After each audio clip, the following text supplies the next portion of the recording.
ಎಲ್ಲರಿಗೂ ನಮಸ್ಕಾರಗಳು. ನನ್ನ ಹೆಸರು ಶ್ರೀಪ್ರದಾ ಭಟ್. ನಮ್ಮ ಶಾಲೆಯ ಹೆಸರು ಭಾರತೀಯ ಸಂಸ್ಕೃತಿ ವಿದ್ಯಾಪೀಠ ಮಾಳಗಾಳ. ಇಂದು ನಾವು ಸ್ವರ ಚಿಹ್ನೆಗಳು ಮತ್ತು ಕಾಗುಣಿತದ ಬಗ್ಗೆ ತಿಳಿಯೋಣ.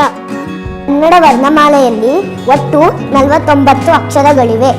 ಆ ಇಂದ ಅವುವರೆಗಿನ ಅಕ್ಷರಗಳನ್ನು ಸ್ವರಗಳು ಎನ್ನುವರು. ಮತ್ತು ಆಹ ಅಕ್ಷರಗಳನ್ನು ಯೋಗವಾಹಗಳು ಎನ್ನುವರು.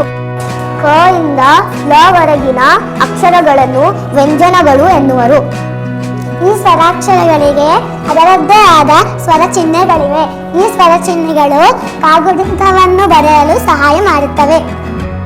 ಕಾಗುಣಿತ ವ್ಯಂಜನಗಳಿಗೆ ಸ್ವರಗಳು ಸೇರಿದಾಗ ಕಾಗುಣಿತವಾಗುತ್ತವೆ.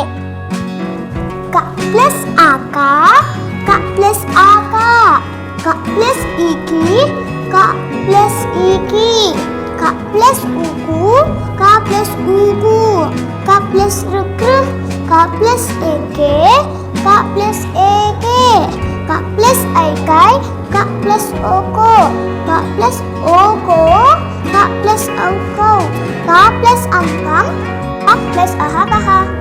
ಕಾತಲಗಟ್ಟು ಕ, ಕ ಇಳಿ ಕ, ಕ ಗುಣಿಸು ಕಿ, ಕ ಗುಣಿಸನ್ ದೀರ್ಘ ಕಿ, ಕ ಕೊಂಬುಕು, ಕ ಕೊಂಬಿನ ಇಳಿಕು, ಕ ಒಟ್ರ ಸುಳಿಕ್ರು, ಕ ಏತ್ವಕೆ, ಕ ಏತ್ವನ ದೀರ್ಘಕ್ಕೆ, ಕ ಐತ್ವಕೈ, ಕ ಓತ್ವಕೋ,